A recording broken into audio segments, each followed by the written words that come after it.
Saudamos a todos com a graça e a paz do Senhor Jesus Cristo. Estamos diante da lição número 11 da nossa revista, que está abordando o tema História da Igreja. Então nós queremos estudar nesta lição número 11 sobre a Igreja do período após a Reforma até a modernidade. O textuário da nossa lição diz assim: mas graças a Deus que nos dá a vitória por nosso Senhor Jesus Cristo. 1 Coríntios 15 e 57. Nós, como já estudamos, vimos que a Reforma teve várias contribuições para a história da Igreja. Então, nós vemos que durante a Reforma Protestante, a Igreja passou por profundas transformações que marcaram esta era moderna, entre os séculos XVI e o século XIX. Então, vamos primeiramente considerar a contribuição e o legado da Reforma. Primeira coisa, a Santa Inquisição, que foi um movimento que surgiu como defesa à ortodoxia e o poder eclesiástico católico, foi um dos fatores que despertaram repúdio e contribuíram para a Reforma Protestante. Esta Inquisição começou um período, então, de grande perseguição aos que foram considerados hereges. Foram duramente perseguidos, condenados à tortura, à morte. A história nos mostra isso. Lamentavelmente, os que foram considerados dissidentes ao movimento e à Igreja Católica foram duramente perseguidos nesse período da chamada Santa Inquisição, que foi um movimento iniciado pelo catolicismo romano na Idade Média, do século XII ao século XIV. Teve desdobramentos na Espanha, na chamada Inquisição Espanhola. Também a partir de 1478, também na chamada Inquisição Romana ou do Santo Ofício, a partir de 1542, como integrante das ações contra a Reforma Protestante. Então foi algo que surgiu a partir da Reforma Católica para combater o protestantismo. Objetivamente, esta reforma contribuiu com relevantes transformações religiosas e teológicas. Ou seja, a Reforma Protestante, ela contribuiu com relevantes transformações religiosas e teológicas, representando um retorno à essência das Escrituras e à salvação pela fé. Porque foi um basta aquele movimento que cobrava, que vendia as indulgências. Então, como ainda contribuição e legado, nós relembramos ainda algumas características e alguns benefícios da Reforma Protestante que foram importantíssimos para a história e para a continuidade, aliás, da história da Igreja. O incentivo à educação, como já falamos, tirando as pessoas da mais completa ignorância. As pessoas estavam num período de obscurantismo, cegas, às escuras, sem referência, mas a Reforma Protestante abriu a oportunidade para que as pessoas, então, tivessem condições de frequentar, naquele período, escolas, universidades, deixando de lado esse obscurantismo que até aquele momento prevaleceu. Também influenciou o pensamento moderno, a Reforma, trazendo para discussões na sociedade temas como liberdades individuais, lançando luz ou uma nova luz no que chamamos de ética nas relações de trabalho, com o declínio do sistema feudal e o surgimento do absolutismo e do mercantilismo, são fatos que compõem a história da humanidade e nós não vamos, infelizmente, ter condições de aprofundar isto neste momento. Mas vejam que quantos benefícios, irmãos, esta reforma protestante então trouxe para a sociedade daquela época. E na política, já falamos sobre isso, o surgimento de estados nacionais e o avanço do secularismo no sentido de separar a igreja e o Estado. Então, tirando da igreja aquela influência, aquele poder que exercia sobre o Estado. Então, foi a separação da igreja e Estado. Isso foi possível graças ao isso foi possível graças ao enfraquecimento do poder e do controle da igreja sobre os governos, que resultou na autonomia religiosa e também na política dos povos. Então, preparando tudo isso para o avanço da igreja neste momento chamado de modernidade.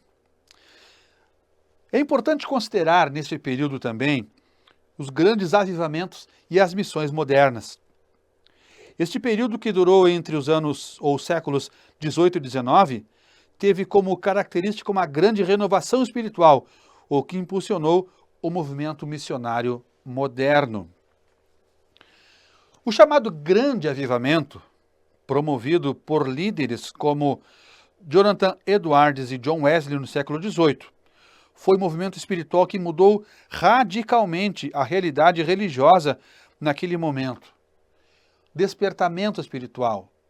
Então, a sociedade estava realmente envolvida pela pecaminosidade de todas as formas. E é interessante quando nós lemos a história de homens como Jonathan Edwards, um homem de Deus que ficou muito conhecido pelo sermão Pecadores nas mãos de um Deus irado, quando ele teve a oportunidade de falar sobre o juízo vindouro. Este homem passou um tempo considerável em oração, em jejum, e, achando que não surtia nenhum efeito esse período de oração e jejum, mais intensificava a sua consagração a Deus, preparando-se para então ministrar este sermão Pecadores nas mãos de um Deus irado. Porém, quanto mais ele orava, mais se consagrava, mais poder de Deus, então, ele recebia na sua vida. E quando chegou a grande ocasião de ministrar este sermão, a história conta que as pessoas, elas ficaram apavoradas, amedrontadas, sentindo como se o juízo de Deus estivesse ali, naquele ambiente, e se agarravam aos bancos, se agarravam às colunas do templo, impactados, tocados pelo poder da mensagem pregada por Jonathan Edwards, clamando por misericórdia, como que sentindo que as suas almas já estavam sendo levadas para a condenação eterna. Mas este sermão promoveu um despertamento espiritual. O próprio John Wesley também, no século XVIII, promoveu um movimento espiritual que mudou radicalmente aquele período ali. Marcado por pregações poderosas, despertamento e experiências de conversão, restaurando entre os cristãos o desejo pela santidade e pela evangelização. Esse período não apenas revitalizou igrejas adormecidas, mas também impulsionou a obra missionária. Então foi um grande avivamento neste período, promovido por homens que se consagraram a Deus. Foi um despertamento para a igreja do Senhor, foi um despertamento para que também se retomassem as ações missionárias em prol da obra missionária. Então, neste também período, grandes nomes do período moderno das missões, e nós destacamos aqui um servo de Deus chamado Guilherme ou William Carey. Guilherme e William é o mesmo nome. Então, este foi chamado o pai das missões modernas. As suas datas vão de 1761 a 1834. Inicialmente, na Índia, ele foi proibido de desembarcar. Agora, depois da sua morte, 40 anos passados na Índia, o governo mandou então que as bandeiras ficassem a meio mastro em homenagem a este grande servo de Deus que foi incansável no seu trabalho missionário, destacando-se como tradutor, pois Carey falava nada menos que 30 idiomas e deixou este grande resultado do seu trabalho ali. Então, a história sobre Carey nos diz que ele traduziu as escrituras, escreveu várias gramáticas, além do dicionário do idioma bengali, com todas as palavras dessa língua. Que obra maravilhosa William ou Guilherme Carey realizou na Índia, um grande servo de Deus que traduziu, então, a Bíblia e também outros escritos para este idioma. Que bênção, homens que realmente fizeram a diferença nos seus dias. Outro nome destacado nas missões é Adoniran Judson, de 1788 a 1850. Este missionário pioneiro na Birmânia traduziu a Bíblia e também fundou igrejas. Hudson Taylor, também, 1832 a 1905, o pai das missões no interior da China, nasceu na Inglaterra, dedicou a sua vida à missão neste país do Extremo Oriente, onde foi sepultado, então, na cidade de Xinjiang, à beira de um grande rio. A história conta que muitas crianças chinesas cantavam louvores a Deus, enquanto deitavam flores sobre o seu túmulo. Um ministério que também fez muita diferença na China. David Livingstone também dedicou a sua vida à missão na África. Samuel Zumer, chamado de apóstolo do Islã, antes mesmo de deixar os Estados Unidos, ele já havia aprendido sozinho o alfabeto árabe e algumas regras gramaticais básicas.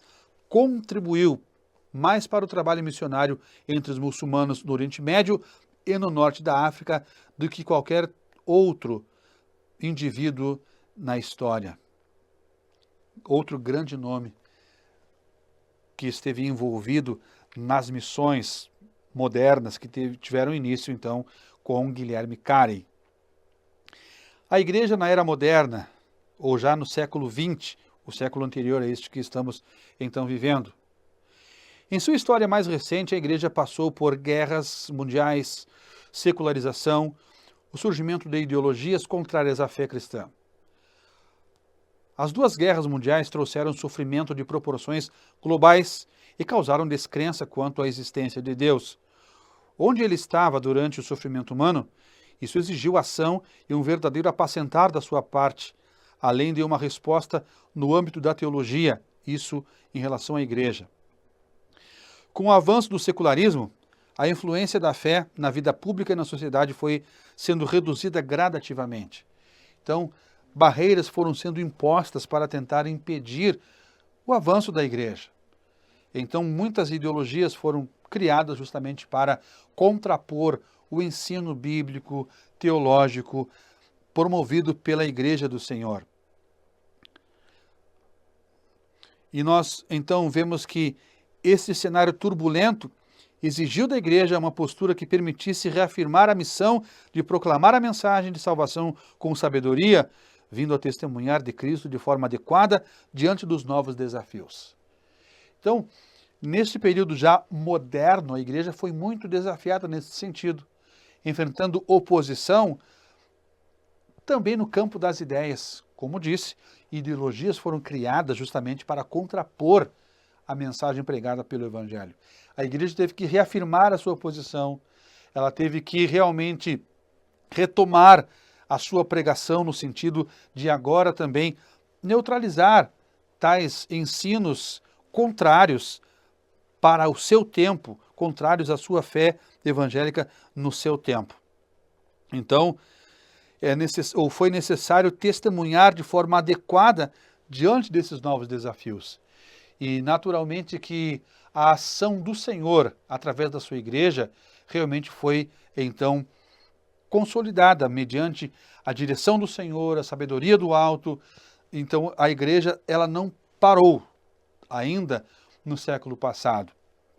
Então houve o crescimento, meus irmãos, do pentecostalismo e também do neopentecostalismo. Este movimento pentecostal surgiu no início do século XX, com destaque para um grande avivamento ocorrido nos Estados Unidos em 1906, o famoso avivamento da Rua Azusa, que caracterizou-se pelas manifestações do batismo do Espírito Santo, dos dons espirituais e influenciando a obra de evangelização, ou seja, a ação de Deus num período tão necessário e de oposição à fé evangélica. Deus não deixou de agir na igreja, através da igreja e pela igreja, como já destacamos anteriormente. O Espírito Santo sempre orientando a igreja, tomando a frente, delineando as coisas para que o evangelho não parasse de ser, então, anunciado. Também foi um período de grande obra de evangelização. E isto contribuiu naturalmente também para o crescimento rápido em muitos países, inclusive no Brasil, com fundação de igrejas que se tornaram denominações expressivas. Também na América Latina. E nós observamos hoje, enquanto há um esfriamento na Europa, que o Senhor Deus possa, e nós fomos beneficiados com as missões que partiram da Europa, que evangelizaram o mundo, que nós possamos agora retribuir, anunciando o Evangelho em lugares em que hoje o Evangelho é deixado num plano bastante secundário e não há interesse, então, em muitos países materialistas e também secularizados que fecharam as oportunidades para a anunciação do Evangelho, mas que a igreja, na atualidade, possa contribuir para que assim o Evangelho continue sendo pregado. Por volta da segunda metade do século XX, surgiram novos grupos evangélicos com ênfase na cura, prosperidade, na batalha espiritual, igualmente com um crescimento expressivo em várias partes do mundo, não apenas do Brasil. São as chamadas igrejas neopentecostais, com ênfase no trabalho de evangelização, desenvolvimento de projetos em locais de grande vulnerabilidade social, através de ações na área assistencial. A igreja, ela também continua promovendo não apenas ações no sentido de evangelização, de proclamação de boas novas. A igreja, ela também tem responsabilidade social, dando assistência às pessoas, como muitas igrejas, muitas denominações que dão assistência, prestam assistência social em lugares onde há vulnerabilidade, carência de alimento, de agasalho, de roupas, onde muitas vezes o atendimento na área da saúde é precário, e a igreja também, ela preenche esta lacuna. Isso também é promover o evangelho. A igreja não parou, a igreja ela é multiforme. Ela atua e pode atuar em várias frentes, mas sempre com o objetivo de promover o evangelho do Senhor e não autopromover-se, não buscando adquirir poder e influência, mas glorificar a Cristo, anunciar a Cristo.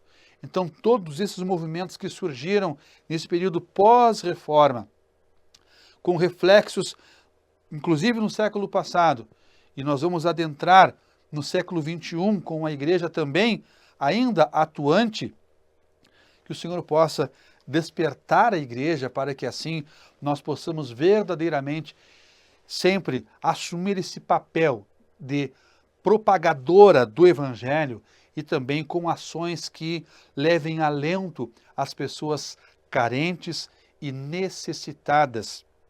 Vejam o quanto esses missionários da era moderna contribuíram nos lugares para onde eles foram enviados.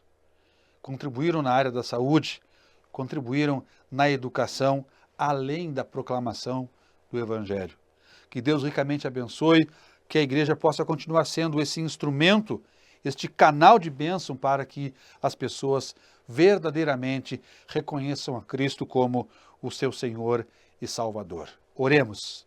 Deus de bondade, que a tua graça, Senhor, continue conosco, que não venhamos de forma alguma, Senhor, perder a nossa visão espiritual, mas que possamos, além de anunciar o Evangelho, levar alento às pessoas que carecem, Senhor, também de atendimento em outras áreas, como na área assistencial, na área da saúde. A tua igreja ela é multiforme. A tua igreja, Senhor, ela verdadeiramente atua e pode atuar em várias frentes, sempre no intuito de proclamar o Evangelho e de ter a Cristo Jesus como seu Senhor e seu soberano. Dá-nos graça, Senhor, para que possamos ser firmes neste grande ideal, neste grande propósito, nos dias de hoje, Senhor. Nós oramos em nome de Jesus. Amém.